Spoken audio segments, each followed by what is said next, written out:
Chapter number 13 हम बीमार क्यों होते हैं, वाई डू वी फॉल इल।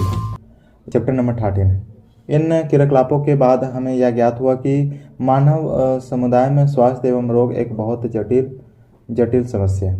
क्रियाकलाप 1 हमने लातूर, भुज, कश्मीर, गुजरात आदि में आए भूकंप अथवा तटवर्ती भागों को प्रभावित करने वाले चक्रवातों के बारे में सुना।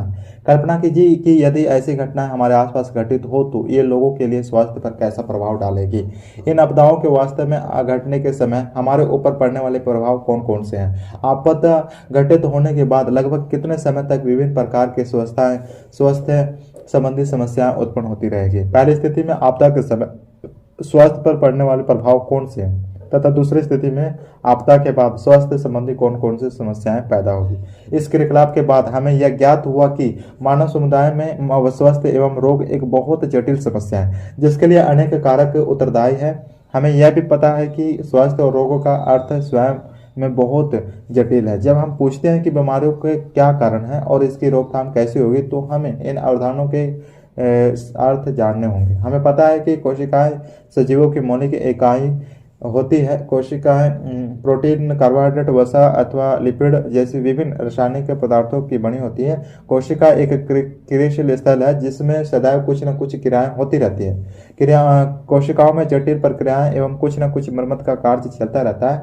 नए नए कोशिकाएं का निर्माण होता रहता है। हमारे अंगों अथवा ऊतकों में अनेक प्रकार की विशिष्ट क्रियाएं होती रहती है, जैसे हृदय धड़कता है, फेफड़े सांस लेते हैं, मस्तिष्क सोचता है, वृक्क में निष्पेदन द्वारा मूत्र बनता है। ये सभी क्रियाएं परस्पर एक दूसरे से संबंधित हैं। उदाहरणार्थ यदि विक्रिया में निष्पंदन ना हो तो विषैले पदार्थ हमारे शरीर में जमा हो जाएंगे और हमारा मस्तिष्क उचित प्रकार से नहीं सोच पाएगा। इन सभी क्रियाओं को रोकने के लिए हमारे शरीर को ऊर्जा तथा कच्चे पदार्थों की आवश्यकता होती है। इसका अर्थ है कि कोशिकाओं तथा ऊतकों को विभिन्न कार्यों करने के लिए भोजन की आवश्यकता होती है। कोशिकाओं एवं ऊतकों को उचित प्रकार से कार्य करने से रोकने वाला कारक हमारे शरीर की समुचित क्रिया में कमी का कारण होगा। उपरोक्त सभी कथनों को ध्यान में रखकर हम स्वास्थ्य तथा रोग की निम्नलिखित अवधारणाओं को समझेंगे। स्वास्थ्य तथा इसका बिगड़ना। स्वास्थ्य का महत्व, सार्थकता। हम सभी ने स्वास्थ्य शब्द सुना है तथा इस शब्द का प्रयोग हम प्राय करते रहते हैं। जैसे हम कहते हैं कि मेरी दादी का स्वास्थ्य ठीक नहीं है, हमारे अध्यापक भी प्राय इस शब्द का उपयोग करते हैं जब वे कहते हैं कि आपकी अभिवृत्ति स्वस्थ नहीं है। इस स्वस्थ का शब्द सही अर्थ क्या है। यदि हम इस विषय पर विचार करेंगे तो हमें ज्ञात होगा कि स्वास्थ्य का तात्पर्य अच्छा रहने से हम इस अक्षेपण का अर्थ प्रभावी कार्य करना मना सकते हैं। हमारे दादी का बाजार अथवा पास पड़ोस में जानने योग्य होना अच्छे स्वास्थ्य का प्रतीक है। यदि वे ऐसा करने में सच में नहीं है तो हम कह सकते हैं कि उनका स्वास्थ्य अच्छा नहीं है। जब आपकी रुचि कक्षा में पढ़ने की होती है तो हम यह कहते हैं कि आपकी मनोवृत्ति ठीक है, और यदि पढ़ने की रुचि नहीं होती है तो कहते हैं कि मनोवृत्ति स्वस्थ नहीं है। अतः वह अवस्था जिसके अंतर्गत शारीरिक, मानसिक तथा सामाजिक कार्य समुचित क्षमता द्वारा उचित प्रकार से किया जा सके स्वास्थ्य कहलाती है। व्यक्तिगत तथा सामुदायिक समस्याएं दोनों ही स्वास्थ्य को प्रभावित करती हैं। यदि स्वास्थ्य किसी व्यक्ति की शारीरिक, मानसिक तथा सामाजिक कार्य क्षमता की पूर्ण रूपेण समन्वित अवस्था है तो कोई भी व्यक्ति इसे स्वयं ही पूर्ण रूप में प्राप्त नहीं कर सकता। सभी जीवों को स्वास्थ्य उसके पास पड़ोस अथवा उसके आसपास के वातावरण पर निर्भर करता है। पर्यावरण में भौतिक कारक सम्मिलित है। उदाहरण के लिए चक्रवात अनेक प्रकार से हमारे स्वास्थ्य को प्रभावित करते हैं। मनुष्य समाज में रहता है, अतः हमारा सामाजिक वातावरण हमारे व्यक्तिगत स्वास्थ्य के लिए बहुत महत्वपूर्ण है। हम गांवों, कस्बों अथवा शहरों में रहते हैं। ऐसे स्थानों पर हमारा भौतिक वातावरण सामाजिक वातावरण द्वारा ही निर्धारित होता है। जरा सोचिए, यदि कूड़ा करकट उठाने वाली एजेंसी कचरे का निपटारा न करे तो क्या होगा। सोचिए, नालियों की सफाई ना हो तो क्या होगा। यदि अत्यधिक मात्रा में कूड़ा करकट खुले नाल के रुके हुए पानी में स्थिर पड़ा रहता है अथवा गलियों में फेंका जाता है तो स्वास्थ्य खराब होने की संभावना बहुत बढ़ जाती है। अतः सामुदायिक स्वच्छता व्यक्तिगत स्वास्थ्य के लिए आवश्यक है। क्रियाकलाप 2 पता कीजिए कि आपके स्थानीय प्राधिकरण, पंचायत, नगर निगम ने स्वच्छ जल की आपूर्ति के लिए क्या क्या उपाय किए। क्या आपके मोहल्ले में सभी निवासियों को स्वच्छ जल प्राप्त होता है। क्रियाकलाप 3 पता कीजिए कि आपका स्थानीय प्राधिकरण, पंचायत, नगर निगम आपके मोहल्ले में उत्पन्न कचरे का निपटारा कैसे करता है। क्या प्राधिकरण द्वारा किए गए उपाय प्राप्त है? यदि नहीं तो इनमें सुधार के लिए आप क्या सुझाव देंगे? आप अपने घर के दैनिक साप्ताहिक कचरे को कम करने के लिए क्या उपाय करेंगे? स्वस्थ रहने के लिए हमें संतुलित भोजन की आवश्यकता होती है। इस भोजन को प्राप्त करने के लिए हम काम करते हैं। स्वस्थ रहने के लिए हमें प्रसन्न रहना चाहिए। यदि हमारा व्यवहार किसी से ठीक नहीं है और एक दूसरे से डरते रहते हैं तो हम प्रसन्न तथा स्वस्थ नहीं रह सकते। अतः अच्छे स्वास्थ्य के लिए सामाजिक समानता बहुत जरूरी है। इसी प्रकार हम सोचते हैं कि अनेक समुदाय की समस्याएं हमारे स्वास्थ्य को कैसे प्रभावित करती हैं। स्वस्थ रहने तथा रोग मुक्त में अंतर। यदि हम इसे स्वस्थ कहते हैं तो रोग अथवा व्याधि क्या होती है? अंग्रेजी का यह शब्द डिस प्लस इश स्वयं को परिभाषित कर रहा है, जिसे हम बाधित डिस्ट्रीब्यूट और आराम इश के रूप में सोच सकते हैं। रोग का दूसरा अर्थ असुविधा। यद्यपि इस शब्द के इस अर्थ का प्रयोग बहुत कम होता है। हम रोग के इस अर्थ के विषय में तब बात करते हैं जब हमें असुविधा के विशिष्ट कारणों का पता होता है। इसके लिए हमें इसका सही तथा अंतिम उत्तर जानने की आवश्यकता नहीं है। हम बिना कारण जाने भी यह कह सकते हैं कि कोई व्यक्ति प्रभावित से ग्रस्त है। आप बिना किसी विशेष रोग के बिना अस्वस्थ हो सकते हैं। कोई रोग न होने का यह अर्थ बिल्कुल नहीं है कि आप अस्वस्थ हैं। एक नर्तक के लिए अच्छे स्वास्थ्य का अर्थ है कि वह शिष्टता पूर्वक अपने शरीर द्वारा विषम परिस्थितियों की विभिन्न मुद्राओं को अभिव्यक्त कर सके। संगीतकार के लिए अच्छे स्वास्थ्य का अर्थ है कि वह लंबा श्वास ले सके, जिससे कि वह अपनी बांसुरी के स्वर को नियंत्रित कर सके। हमारी विशिष्ट क्षमता को प्राप्त करने का अवसर भी अच्छे स्वास्थ्य के लिए आवश्यक है। इस प्रकार हम किसी रोग के लक्षणों को व्यक्त किए बिना अस्वस्थ हो सकते हैं। यही कारण है कि हम स्वास्थ्य के बारे में सोचते समय समाज तथा समुदाय के विषय में सोचते हैं, और जब हम रोग के विषय में सोचते हैं तो हम सिर्फ अपने बारे में ही विचार करते हैं। रोग तथा इसके कारण। रोग किस तरह के दिखाई देते हैं? आइए रोगों के बारे में थोड़ा और सोचें। सबसे पहले यह सोचें कि हमें कैसे पता चलता है कि हमें कोई रोग है। अर्थात हमें कैसे पता लगता है कि शरीर में कुछ दोष है। हमने पिछले अध्यायों में पढ़ा है कि हमारे शरीर में अनेक प्रकार के ऊतक होते हैं। ये ऊतक हमारे शरीर के विभिन्न क्रियात्मक तंत्रों तथा अंग तंत्रों का निर्माण करते हैं, जो शरीर के विभिन्न कार्यों को संचालित करते हैं। इन अंग तंत्रों में कुछ विशेष अंग होते हैं जिनके विशिष्ट कार्य होते हैं, जैसे पाचन तंत्र में उपस्थित आमाशय तथा आंत्र हमारे द्वारा खाए गए भोजन को पचाते हैं। पेशियों तथा अस्थियों से बना पेशी कंकाल तंत्र हमारे शरीर को सहारा देता है और शरीर की गति में सहायता करता है। जब हमें कोई रोग होता है तब शरीर के एक अथवा अनेक अंगों एवं तंत्रों में क्रिया अथवा संरचना में खराबी अनुभव होने लगती है। ये परिवर्तन रोगों के लक्षण दर्शाते हैं। इस प्रकार सिरदर्द, दस्त, खांसी, किसी घाव में मवाद आना, ये सभी लक्षण ही है। इन लक्षणों से हमें किसी न किसी रोग का पता चलता है, लेकिन इनसे यह नहीं पता लगता है कि कौन सा रोग है। उदाहरणार्थ सिरदर्द का कारण परीक्षा का भय अथवा इसका अर्थ मस्तिष्क का वर्णन, शोध, म्यूनेटिंग होना अथवा दर्जन विभिन्न बीमारियों में से कोई एक हो सकता है। रोगों के चिन्हों की चिकित्सा लक्षणों के आधार पर देखते हैं कि ये लक्षण किसी विशेष रोग के बारे में निश्चित संकेत देते हैं। चिकित्सा रोग का सही कारणों का पता लगाने के लिए प्रयोगशाला में कुछ परीक्षण भी करवा सकते हैं। तीव्र, प्रचंड तथा दीर्घकालिक रोग बीमारी। रोगों की अभिव्यक्ति विभिन्न अलग अलग प्रकार से हो सकती है और यह अनेक कारकों पर निर्भर करती है। कम अवधि वाले कुछ रोगों को तीव्र रोग कहते हैं। हम सब जानते हैं कि खांसी, जुकाम बहुत कम अवधि तक होने वाले रोग हैं। ऐसे रोग भी हैं जो लंबी अवधि तक अर्थात जीवन पर्याप्त रहते हैं। इन्हें दीर्घकालिक रोग कहा जाता है। एलिफेंटाइटिस अथवा फिलपाओं एक दीर्घकालिक रोग ही है। यह भारत के कुछ क्षेत्रों में बहुत आम है। क्रियाकलाप 4 निम्न प्रश्न को उत्तर के लिए अपने पास पड़ोस का पर्यावलोकन करें। पिछले 2 महीनों में कितने लोग तीव्र रोगों से पीड़ित हुए हैं? पिछले 2 महीनों में कितने लोग दीर्घकालिक रोगों से पीड़ित हुए हैं? आपके पड़ोस में कितने लोग दीर्घकालिक रोगों से ग्रसित हैं? क्या उपरोक्त प्रश्न दीर्घकालिक रोग तथा अस्वस्थता, तीव्र तथा दीर्घकालिक रोगों के हमारे स्वास्थ्य पर भिन्न भिन्न प्रभाव पड़ते हैं। ऐसा कोई भी रोग जो हमारे शरीर के भी किसी भी भाग के कार्य को प्रभावित करता है तो वह हमारे स्वास्थ्य पर भी प्रभाव डालेगा, क्योंकि स्वास्थ्य के लिए शरीर के सभी अंगों का कार्य करना आवश्यक होता है। लेकिन तीव्र रोग जो बहुत कम समय तक रहते हैं उनको स्वास्थ्य पर बड़ा प्रभाव डालने का सही समय नहीं मिल पाता। लेकिन दीर्घकालिक रोग हमारे स्वास्थ्य को प्रभावित कर सकते हैं। उदाहरण के लिए खांसी जुकाम के बारे में सोचिए, जो प्राय हम सभी को होते रहते हैं। हम में से अधिकांश लोग एक सप्ताह में ठीक हो जाते हैं और इनका हमारे स्वास्थ्य पर कोई विशेष प्रभाव नहीं पड़ता। लेकिन यदि हम किसी दीर्घकालिक रोग से ग्रसित हो जाए तो कई वर्षों तक बीमारी रहने के कारण वजन कम हो जाता है और हम हर समय थकान महसूस करते हैं। यदि आप किसी तीव्र रोग से पीड़ित हैं तो आप केवल कुछ दिनों के लिए विद्यालय नहीं जा सकते।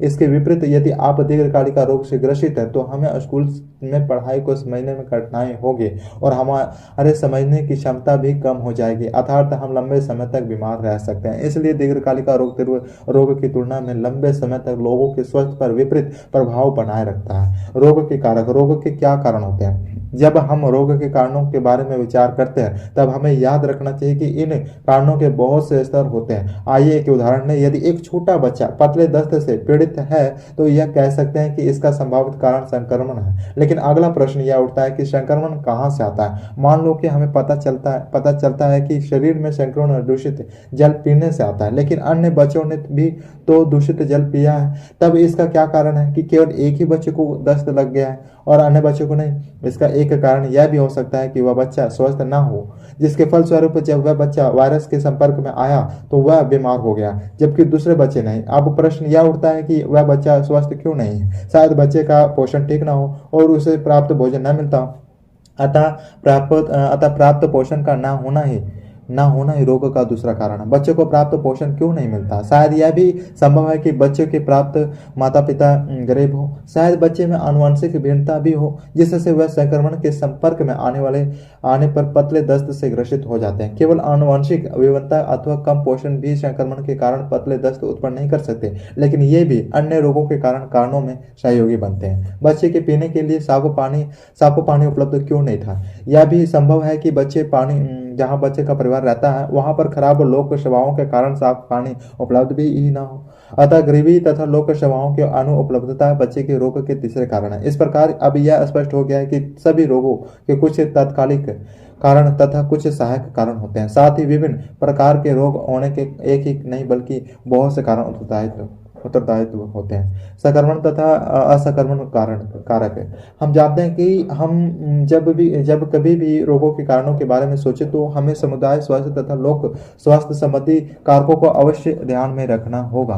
हम इस विषय पर थोड़ी और चर्चा करते हैं। रोगों के तात्कालिक कारणों के विषय में सोचना अच्छी बात है, क्योंकि ये दोनों कारक भिन्न भिन्न प्रकार के होते हैं। रोग के कारणों का एक वर्ग होता है संक्रमक कारक, जिसमें अधिकांशतः सूक्ष्मजीव होते हैं।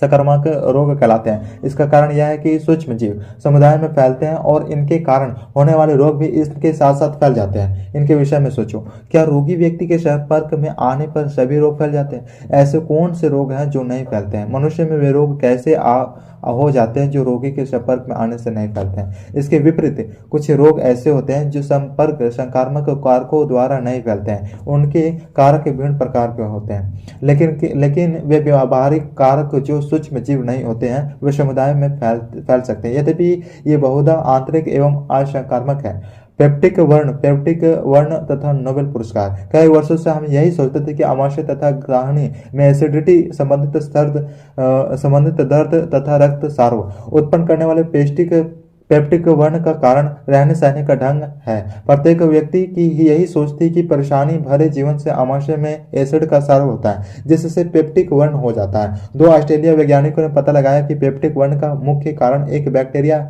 हेलिकोबैक्टीरिया पायलोरी है। पर्थ ऑस्ट्रेलिया के प्रसिद्ध रोग विज्ञानी रॉबिन वार्न जन्म सन 1937 ने इन छोटे वर्गाकार बैक्टीरिया को बहुत से रोगियों को इस आमाशय के निचले भाग में उपस्थित देखा। जन्म सन 1951 एक चिकित्सक ने भी वार्न की खोज में दिलचस्पी दी और वे इन स्रोतों से बैक्टीरिया का संवर्धन करने में सफल हुए। अपने उपचार अध्ययन में मार्शल तथा वार्न ने पता लगाया कि रोगी के पेप्टिक वर्ण का उपचार केवल तभी हो सकता है जब इन बैक्टीरिया को अमाशय में समाप्त कर दिया जाए। मार्शल तथा वार्न की इस अद्भुत खोज के लिए विश्व अद्भुत खोज के लिए विश्व समुदाय उनका आभारी है कि पेप्टिक वर्ण अब दीर्घकालिका एवं असहाय रोग नहीं रहा, बल्कि कुछ समय तक प्रतिजैविक एंटीबायोटिक के सेवन से ठीक हो जाता है। इस कार्य के लिए मार्शल तथा वॉरेन को शरीर क्रिया विज्ञान तथा औषधि मेडिसिन के लिए सन 2005 में संयुक्त रूप से नोबेल पुरस्कार प्रदान किया गया। उदाहरण के लिए कुछ प्रकार के कैंसर अनुवांशिक भिन्नता के कारण होते हैं। अधिक वजन तथा व्यायाम न करने के कारण उच्च रक्तचाप का रोग होता है।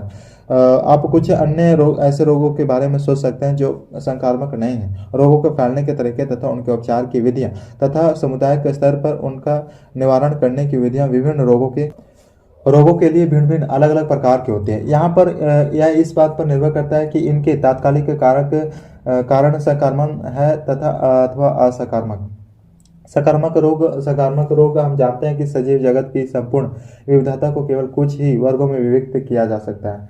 विभिन्न जीवों का वर्गीकरण कुछ सामान्य गुणों के आधार पर किया जाता है। रोग फैलाने वाले जीव इनमें से कुछ वर्गों के अंतर्गत आते हैं। उनमें कुछ बैक्टीरिया, कुछ वायरस, कुछ फंजाई, कवक, कुछ एक कोशिक जंतु अथवा प्रोटोजोआ सम्मिलित हैं। कुछ रोग बहुकोशिकीय जीवों से भी उत्पन्न होते हैं, जैसे कृमि से उत्पन्न होने वाले रोग। वायरस द्वारा फैलने वाले सामान्य रोग हैं, जैसे एड्स, खांसी, जुकाम, इन्फ्लुएंजा तथा डेंगू बुखार। कुछ रोग बैक्टीरिया द्वारा फैलते हैं, जैसे कि टाइफाइड बुखार, हैजा, क्षय रोग तथा एक्सरे। अनेक प्रकार के त्वचा रोग विभिन्न प्रकार के फंजाई द्वारा होते हैं। प्रोटोजोआ मलेरिया तथा कालाजार नामक रोग फंजाई से फैलते हैं। हम आंत्र कृमि संक्रमण के बारे में पढ़ चुके हैं। इसी प्रकार पिल पाव नामक रोग भी कृमि की विभिन्न स्पीशीज से फैलता है। हम सकारात्मक कारकों के इन वर्गों के विषय में क्यों सोचते हैं? इसका क्या कारण? इसका कारण यह है कि इन वर्गों से हम उपचार की विधि निर्धारित करते हैं। इन वर्गों के सभी सदस्यों के जैविक गुणों में कुछ समानताएं हैं, जैसे वायरस, बैक्टीरिया आदि। उदाहरणतः सभी वायरस परपोषी की कोशिकाओं में विद्यमान होते हैं, लेकिन बैक्टीरिया में ऐसा बहुत ही कम होता है। बैक्टीरिया, वायरस तथा फंजाई गुणन बहुत तेजी से करते हैं, जबकि तुलनात्मक रूप से कृमि में गुणन मंद गति से होता है। वर्गीकरण के अनुसार सभी बैक्टीरिया वायरस की तुलना में एक दूसरे के अधिक निकट होते हैं। ऐसा वायरस में भी होता है। इसका अर्थ है कि बहुत सी जैव प्रक्रिया सभी बैक्टीरिया में समान होती है, लेकिन ये वायरस वर्ग से भिन्न होगी। इसके फलस्वरूप वह औषधि से किसी वर्ग की किसी एक जैव प्रक्रिया को रोकती है, वह उस वर्ग के अन्य सदस्यों पर भी उसी प्रकार का प्रभाव डालेगी, लेकिन वही औषधि अन्य वर्ग के रोगाणुओं पर प्रभाव नहीं डालेगी। हम एंटीबायोटिक का ही उदाहरण लेते हैं। वे बैक्टीरिया के महत्वपूर्ण जैव रासायनिक मार्ग को अवरुद्ध कर देते हैं। उदाहरण के लिए बहुत से बैक्टीरिया अपनी रक्षा के लिए कोशिका भित्ति बनाकर उसमें रहने लगते हैं। पेनिसिलिन नामक एंटीबायोटिक बैक्टीरिया की कोशिका भित्ति बनाने वाली प्रक्रिया में बाधा उत्पन्न कर देती है। इसके फलस्वरूप बैक्टीरिया कोशिका भित्ति नहीं बना पाते और सरलता से मर जाते हैं। मानव कोशिका भित्ति नहीं बना सकती, इसलिए मानव पर पेनिसिलिन का प्रभाव नहीं होता। अतः पेनिसिलिन ऐसे भी सभी बैक्टीरिया को प्रभाव करते हैं जो कोशिका भित्ति बनाते हैं। इसी प्रकार बहुत से एंटीबायोटिक बैक्टीरिया की एक स्पिनिच के बजाय अनेक स्पिनिच को प्रभावित करते हैं, लेकिन वायरस में ऐसा नहीं होता। और यही कारण है कि कोई भी एंटीबायोटिक वायरस संक्रमण को प्रभावित नहीं करता। उदाहरणतः यदि हम खांसी जुकाम से पीड़ित हैं तो एंटीबायोटिक लेने से रोग की तीव्रता अथवा उसकी समयावधि कम नहीं होती। हालांकि यदि वायरस से संक्रमित खांसी जुकाम के साथ बैक्टीरिया संक्रमण होता है तब एंटीबायोटिक का उपयोग लाभदायक होता है, लेकिन फिर भी एंटीबायोटिक बैक्टीरिया संक्रमण पर भी प्रभाव डालेगा, न कि वायरस संक्रमण पर। क्रिया 5 यह पता कीजिए कि आपकी कक्षा में कुछ दिनों पहले कितने विद्यार्थी को जुकाम, खांसी, बुखार से पीड़ित थे। वे कितने दिनों तक बीमार रहे। इनमें से कितने बच्चों ने एंटीबायोटिक का उपयोग किया। अपने माता पिता से पूछिए कि आपने भी एंटीबायोटिक लिया था अथवा नहीं। एंटीबायोटिक लेने वाले बच्चे कितने दिनों तक बीमार रहे। एंटीबायोटिक न लेने वाले बच्चे कितने दिनों तक बीमार रहे। क्या इन दोनों वर्गों में कोई अंतर है? यदि हाँ तो, यदि नहीं तो क्यों नहीं? रोग फैलाने के साधन। संक्रमण रोग कैसे फैलते हैं? बहुत से सूक्ष्म जीवी कारक रोगी से किसी स्वस्थ मनुष्य तक विभिन्न तरीकों से पहुंचते हैं। वे कारक संचारित भी हो सकते हैं, अतः इनके द्वारा फैलने वाले रोगों को संचारी रोग भी कहते हैं। संचारी रोग के सूक्ष्म जीव हवा द्वारा फैलते हैं। ऐसा तब होता है जब इन रोगों से ग्रसित मनुष्य छींकता है अथवा खांसी करता है। उस समय छोटे छोटे बूंदक बाहर निकलते हैं। उस समय यदि कोई स्वस्थ व्यक्ति उसके पास हो तो श्वास द्वारा ये बूंदक उसके शरीर में प्रवेश कर जाते हैं। इससे इन सूक्ष्म जीवों को नए संक्रमण करने का मौका मिल जाता है। खांसी, जुकाम, निमोनिया तथा क्षय रोग वायु द्वारा फैलने वाले सामान्य रोगों के कुछ उदाहरण हैं। कुछ उदाहरण, हम सभी ने कभी न कभी अवश्य अनुभव किया होगा कि जब हम किसी खांसी जुकाम से पीड़ित व्यक्ति के पास बैठते हैं तो हमें भी खांसी जुकाम हो जाता है। अधिक भीड़ वाले क्षेत्रों में हवा द्वारा फैलने वाले रोग भी अधिक होंगे। जल के माध्यम से भी रोग फैल सकते हैं। जब संक्रमण रोग से पीड़ित व्यक्ति के अपशिष्ट पेयजल में मिल जाते हैं और यदि कोई स्वस्थ व्यक्ति जाने अनजाने में इस जल को पीता है तो रोगाणु एक स्वस्थ व्यक्ति के शरीर में प्रवेश कर जाते हैं। इस प्रकार वह भी इस रोग से ग्रसित हो जाता है। ऐसे रोग अधिकतर दूषित पेयजल के कारण फैलते हैं। छोटी छोटी बूंदें वायु वेग के साथ घंटों तक वातावरण में तैरते रहते हैं। लैंगिक क्रिया करते समय दो व्यक्ति शारीरिक रूप से एक दूसरे के संपर्क में आते हैं, अतः यह आश्चर्यजनक नहीं है यदि सिर्फ पुलिस अथवा एड्स जैसे कुछ सूक्ष्मजीवी रोग लैंगिक संपर्क के दौरान एक साथी से दूसरे साथी में स्थानांतरित हो जाएं। हालांकि ऐसे लैंगिक संचारी रोग सामान्य संपर्क से नहीं फैलते, जैसे हाथ मिलाना, गले मिलना, खेलकूद आदि। एड्स लैंगिक संपर्क के अलावा रक्त हस्तांतरण से भी फैलता है, जैसे एड्स से पीड़ित व्यक्ति का रक्त स्वस्थ व्यक्ति में हस्तांतरित करने से या गर्भाशय में रोगी माता से अथवा शिशु को स्तनपान द्वारा। हम एक ऐसे पर्यावरण में रहते हैं जहां हमारे अतिरिक्त बहुत से अन्य जीव भी रहते हैं, इसलिए कुछ रोग अन्य जंतु द्वारा भी फैलते हैं। ये जंतु रोगाणु संक्रमण करने वाले कारक को रोगी के शरीर से लेकर किसी अन्य स्वस्थ पोषित तक पहुंचा देते हैं। माध्यम का काम करने के कारण इन्हें रोगवाहक इक्वेटर कहते हैं। मच्छर एक सामान्य रोगवाहक का उदाहरण है। मच्छर की ऐसी बहुत सी प्रजातियां होती हैं जिन्हें परिपक्व अंडे उत्पन्न करने के लिए अत्यधिक पोषण की आवश्यकता होती है। मच्छर अनेक समतापी प्राणी, जिसमें मनुष्य भी शामिल है, पर निर्भर रहता है। इस प्रकार मच्छर एक मनुष्य से दूसरे मनुष्य अनेक रोग फैलाते हैं। अंग विशिष्ट अनेक रोग फैलाते हैं। अंग विशिष्ट तथा उत्तक विशिष्ट अभिव्यक्ति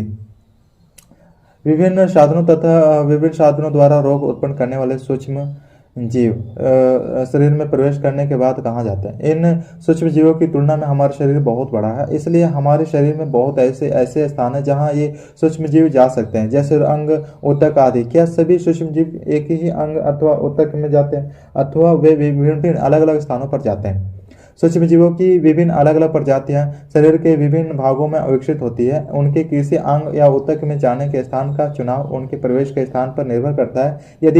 यदि यह हवा से नाक द्वारा शरीर में प्रवेश करे तो ये फेफड़ों में रहेंगे, जैसे क्षय रोग उत्पन्न करने वाले बैक्टीरिया। यदि ये मुंह द्वारा शरीर में प्रवेश करेंगे तो ये आहार नाल में जाएंगे। ऐसे बैक्टीरिया से होने वाले रोग टाइफाइड में होता है, अर्थात ये यकृत में जाएंगे, जैसे हेपेटाइटिस बैक्टीरिया जो पीलिया फैलाते हैं, लेकिन ऐसा हमेशा नहीं होता। लैंगिक अंगों द्वारा शरीर में प्रवेश करने वाला HIV वायरस लसिका ग्रंथियों में फैलता है। मलेरिया उत्पन्न करने वाले सूक्ष्म जीव जो मच्छर के काटने से ही शरीर में प्रवेश करके यकृत में चले जाते हैं और फिर लाल रुधिर कोशिकाओं में आते हैं। इसी प्रकार मच्छर के काटने से जापानी मस्तिष्क ज्वर उत्पन्न करने वाला वायरस भी शरीर में पहुंचता है। यह केवल मस्तिष्क को संक्रमित करता है। सूक्ष्म जीव जिस ऊतक अथवा अंग पर आक्रमण करता है, रोगों के लक्षण तथा चिन्ह उसी पर निर्भर करते हैं।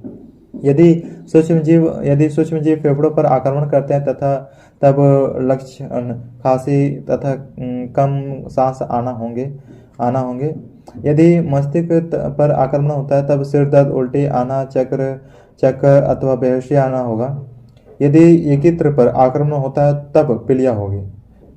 यदि हम जानते हैं कि कौन कौन से ऊतक अथवा अंग पर आक्रमण हुआ है और उनके क्या कार्य हैं, तो हम संक्रमण के विभिन्न चिन्हों तथा लक्षणों का अनुमान लगा सकते हैं। संक्रमण रोगों के ऊतक विशिष्ट प्रभाव के अलावा अन्य सामान्य प्रभाव भी होते हैं। अधिकांश सामान्य प्रभाव इस पर निर्भर करते हैं कि संक्रमण से शरीर का प्रतिरक्षा तंत्र क्रियाशील हो जाए। प्रतिरक्षा तंत्र सक्रिय होकर प्रभावित ऊतक के चारों ओर रोग उत्पन्न करने वाले सूक्ष्म जीवों को मारने के लिए अनेक नई कोशिकाएं बना देते हैं। इन नई कोशिकाओं के बनने के प्रक्रम को शोथ कहते हैं। इस प्रक्रम के अंतर्गत स्थायी प्रभाव जैसे फूलना, सूजन, दर्द होना और सामान्य प्रभाव जैसे बुखार होते हैं। कुछ मामलों में संक्रमण के विशिष्ट ऊतक अति सामान्य प्रभाव दर्शाते हैं। उदाहरणतः HIV संक्रमण में वायरस प्रतिरक्षा तंत्र में जाते हैं और इसके कार्य को नष्ट कर देते हैं। HIV एड्स से हम बहुत प्रभावित होते हैं क्योंकि हमारा शरीर प्रतिदिन होने वाला छोटे संक्रमण का मुकाबला नहीं कर पाता। सामान्य खांसी जुकाम से भी निमोनिया हो सकता है। आहार नाल के संक्रमण से रुधिर युक्त प्रवाहिका हो सकता है। आखिरकार ये अन्य संक्रमण से ही HIV एड्स के रोगी के मृत्यु के कारण बनते हैं। हमें यह भी याद रखना चाहिए कि रोग की तीव्रता की अभिव्यक्ति शरीर में उपस्थित सूक्ष्म जीवों की संख्या पर निर्भर करती है। यदि सूक्ष्म जीवों की संख्या बहुत कम है तो रोग की अभिव्यक्ति भी कम होगी। इसके विपरीत यदि उन्हीं सूक्ष्म जीवों की संख्या अधिक है तो रोगी की अभिव्यक्ति इतनी अधिक तीव्र होगी कि जीवन की भी खतरे में पड़ सकता है। प्रतिरक्षा तंत्र एक मुख्य कारक है जिसके द्वारा शरीर में जीवित सूक्ष्मजीवों की संख्या निर्धारित होती है। इसके बारे में हम इस अध्याय के अंतर्गत चर्चा करेंगे। उपचार के नियम। जब कभी आप बीमार हो जाते हैं तो आपके परिवार के लोग क्या करते हैं? क्या आपने कभी यह सोचा है कि थोड़ी देर सोने के बाद आप अच्छा अनुभव क्यों करते हैं? आप उपचार में दवाई का उपयोग कब करते हैं? अब तक के हमारे ज्ञान के आधार पर ऐसा लगता है कि संक्रमण रोगों का उपचार दो तरीकों से किया जा सकता है।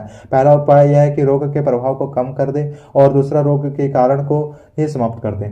पहले उपाय के अनुसार ऐसा उपचार करते हैं जिससे रोग के लक्षण सिम्टम कम हो जाते हैं। लक्षण प्राय स्रोत इन्फ्लेमेशन के कारण उत्पन्न होते हैं। उदाहरणार्थ हम बुखार, सिर दर्द अथवा दस्त को कम करने के लिए दवाई लेते हैं। हम आराम कर ऊर्जा का संरक्षण कर सकते हैं जो हमें स्वस्थ होने में सहायता प्रदान करेगी। लेकिन इस प्रकार के लक्षणों पर आधारित उपचार अपने आप में संक्रामक सूक्ष्मजीवों को समाप्त नहीं करेंगे और रोग ठीक नहीं होंगे। इसके लिए हमें ही सूक्ष्म जीवों को समाप्त करना पड़ेगा। हम सूक्ष्म जीवों को कैसे मारते हैं? इन सूक्ष्म जीवों को औषधि का उपयोग करके मार सकते हैं। हम जानते हैं कि सूक्ष्म जीव विभिन्न वर्गों में विभाजित होते हैं। वायरस, बैक्टीरिया, फंजाई अथवा प्रोटोजोआ इनके कुछ उदाहरण हैं। जीवों के प्रत्येक वर्ग में कुछ रासायनिक जैव प्रक्रिया अवश्य होगी जो इस वर्ग के लिए विशिष्ट होगी। रासायनिक प्रक्रिया अन्य वर्गों में नहीं होगी। ये नए पदार्थ बनाने के विभिन्न चरण अथवा श्वसन की प्रक्रिया हो सकती है।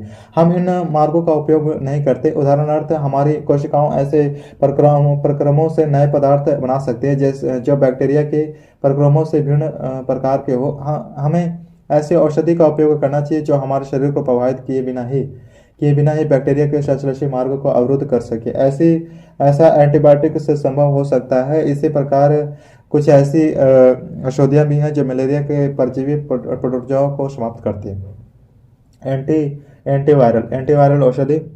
एंटीवायरल औषधि का निर्माण एंटी बैक्टीरियल औषधि के बनाने की अपेक्षा बहुत कठिन है। इसका कारण है कि बैक्टीरिया में अपनी जैव रासायनिक प्रणाली होती है जबकि वायरस में अपनी जैव रासायनिक प्रणाली बहुत कम होती है। हमारे शरीर में प्रवेश करके वायरस अपने जीवन निर्वाह के लिए हमारी मशीनरी का उपयोग करते हैं। इसका अर्थ है कि आक्रमण रोक करने के लिए अपेक्षाकृत कम वायरस होते हैं। इन बंधनों के बावजूद आजकल अनेक प्रभावशाली एंटीवायरल औषधि भी उपलब्ध है। HIV संक्रमण को नियंत्रित करने की औषधि इसका एक उदाहरण है। निवारण के सिद्धांत। अभी तक आपने पढ़ा कि यदि कोई व्यक्ति बीमार है तो उसे संक्रमण से कैसे छुटकारा मिल सकता है। संक्रमण रोग से छुटकारा पाने की 3 सीमाएं कठिनाई होती है। पहले यदि कोई एक बीमार हो जाए तो उसकी शारीरिक कार्य प्रणाली को बहुत हानि होती है और रोगी फिर पूरी तरह से स्वस्थ नहीं होता।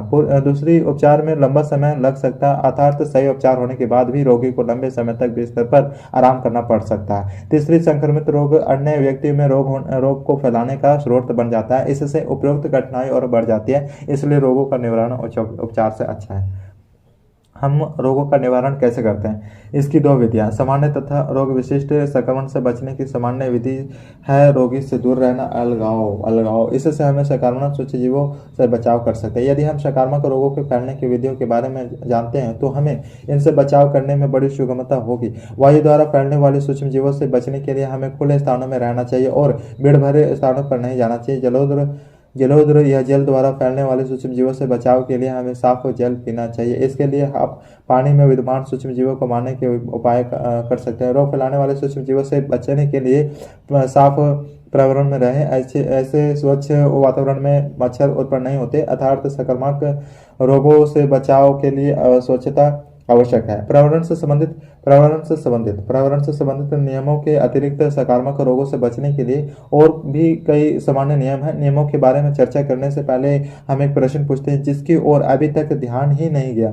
हम प्राय रोजाना संक्रमण से गुजरते हैं। यदि कक्षा में कोई विद्यार्थी खांसी जुकाम से ग्रसित है तो ऐसा संभव हो सकता है कि उसके आसपास के अन्य विद्यार्थी भी इससे पीड़ित हो जाए, लेकिन वास्तव में हम सभी रोग से ग्रसित होते हैं। ऐसा क्यों नहीं होता? इसका मुख्य कारण हमारे शरीर में स्थित रोगाणुओं से लड़ने वाला प्रतिरक्षा तंत्र है। हमारे शरीर में कुछ विशिष्ट कोशिकाएं होती है जो रोगाणुओं को समाप्त कर देती है। जैसे ही हमारे शरीर में कोई संक्रामक रोगाणु प्रवेश करता है, ये विशिष्ट कोशिकाएं तुरंत सक्रिय हो जाती है। यदि ये उन्हें पूर्णतः समाप्त कर देती है तो हमें रोग नहीं होता। हमारे शरीर की प्रतिरक्षा कोशिकाएं संक्रमण को फैलाने से हमारे पहले ही समाप्त कर देती है। जैसे कि हम जानते हैं, यदि रोगाणु की संख्या नियंत्रित हो जाती है तो रोग की अभिव्यक्ति भी बहुत कम होगी। अर्थात संक्रमण रोगाणु से पीड़ित होने का अर्थ यह नहीं है कि हमें कोई विशेष रोग होगा। गंभीर सकारात्मक रोग प्रतिरक्षा तंत्र की असफलता को प्रकट करता है। यदि हमें प्राप्त भोजन तथा पोषण नहीं मिलेगा तो प्रतिरक्षा तंत्र हमारे शरीर में उपस्थित अन्य तंत्रों की तरह सफल नहीं होगा। इसलिए सकारात्मक रोगों से बचने के लिए उचित मात्रा में भोजन लेना बहुत आवश्यक है। क्रियाकलाप 6, अपने मोहल्ले का एक सर्वेक्षण कीजिए। ऐसे 10 परिवारों से बात कीजिए जिनके रहन सहन उच्च स्तर है और 10 ऐसे परिवार लीजिए जो आपके अनुमान के अनुसार गरीब हैं। इन दोनों परिवारों में कुछ ऐसे बच्चे होने चाहिए जिनकी आयु 5 वर्ष से कम हो। प्रत्येक बच्चे की ऊंचाई मापिए और उनकी आयु लिखिए तथा एक ग्राफ बनाइए। क्या इनके वर्ग में कोई अंतर है? यदि हाँ तो क्यों? यदि इनमें कोई अंतर नहीं है तो क्या आप यह कह सकते हैं कि स्वास्थ्य के लिए अमीरी तथा गरीबी का कोई विशेष महत्व नहीं है? इस संक्रमण से बचने के लिए कुछ सामान्य विधियां हैं। इस विशिष्ट विधियां कौन सी होती हैं? विशिष्ट विधियां प्रतिरक्षा तंत्र के विशिष्ट गुणों से संबंधित होती है जो प्राय रोगाणु से लड़ते रहते हैं। इसे समझने के लिए हम एक उदाहरण लेते हैं। इन दिनों विश्व में कहीं भी चेचक नहीं है, लेकिन लगभग 100 वर्ष पहले चेचक बहुत भयानक महामारी होती थी। ऐसी अवस्था में लोगों को रोगी के पास आने से डर लगता था, क्योंकि उन्हें इस बात का डर रहता था कि कहीं उन्हें भी चेचक ना हो जाए। लेकिन एक ऐसा ही वर्ग होता था जो चेचक से नहीं डरता था। इस वर्ग के लोग चेचक के रोगियों की सेवा करते थे। यह उन लोगों का वर्ग था जिन्हें बहुत भयानक चेचक हुआ था, लेकिन फिर भी वे जीवित रहे। उनके शरीर पर चेचक के बहुत से दाग थे। अर्थात हम कह सकते हैं कि यदि आपको एक बार चेचक हो जाए तो दोबारा आपको चेचक रोग पुनः नहीं होगा। इसलिए एक बार रोग होने पर उसी रोग से बचने के लिए यह एक विधि है।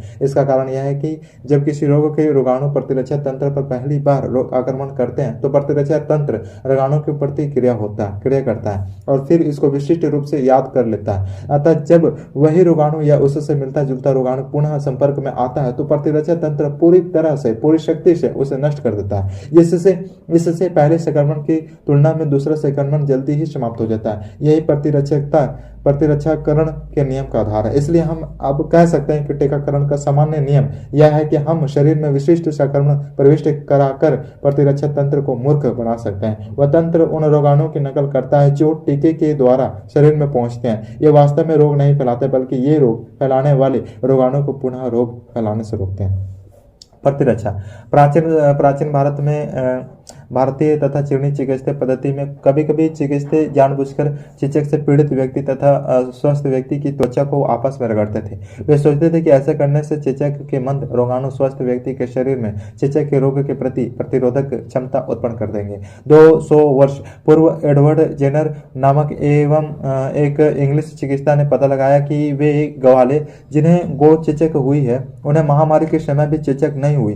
गो चेचक एक मंद रोग है। जेनर ने जानबूझकर लोगों को गो चेचक दिया। इससे उन्होंने पाया कि अब उन लोगों में प्रतिरोधी क्षमता है। इसका कारण यह था कि चेचक का बैक्टीरिया गो चेचक के वायरस का निकट संबंधी है। लैटिन भाषा में कौ गाय का अर्थ है वाका तथा कोपोक्स गो चेचक का अर्थ है वैक्सीनिया है। इस आधार पर वैक्सीन अर्थात टीका शब्द का प्रयोग हुआ जिसका हम आजकल उपयोग करते हैं। ऐसे बहुत से टीके आजकल बाजार में उपलब्ध हैं जो संक्रमण रोगों से सुरक्षा प्रदान करते हैं और रोग निवारण करने का विशिष्ट साधन प्रदान करते हैं। टेटनस, डिप्थीरिया, कुकर, खांसी, चेचक, पोलियो आदि संक्रामक रोग के टीके उपलब्ध हैं। बच्चों की संक्रमण रोगों से रक्षा करने के लिए सरकार ने भी अनेक स्वास्थ्य कार्यक्रम चलाए हैं। ऐसे कार्यक्रम तभी सफल होते हैं जब ये स्वास्थ्य सुविधाएं सभी बच्चों को सामान्य रूप से प्राप्त हो। क्या आप सोच सकते हैं कि ऐसा क्यों होना चाहिए? कि कुछ वायरस जिनसे पीलिया होते हैं पानी द्वारा फैलते हैं। हेपेटाइटिस ए के निवारण के लिए भी टीका का उपलब्ध है, लेकिन देश के अधिकांश भागों में जब बच्चे 5 वर्ष के होते हैं तब तक उनमें से ज्यादातर बच्चे हेपेटाइटिस ए के प्रति प्रतिरक्षी हो चुके होते हैं। इसका मुख्य कारण यह है कि वह पानी के द्वारा वायरस के प्रभाव में आ चुके होते हैं। ऐसी परिस्थितियों में क्या आप टीका लगवाएंगे? क्रिकलाप सेवन संक्रमित कुत्ते अथवा अन्य जंतु के काटने पर रेबीज नामक वायरस फैलता है। आजकल मनुष्य तथा जंतु दोनों के प्रति रेबीज टीके उपलब्ध हैं। पता कीजिए कि आपके आस पड़ोस में स्थानीय प्रशासन रेबीज नामक बीमारी को फैलने से रोकने के लिए क्या उपाय कर रहा है। क्या ये उपाय प्राप्त है या नहीं? यदि नहीं तो आप इनमें सुधार के लिए इंतजार क्या देंगे? अपनी क्या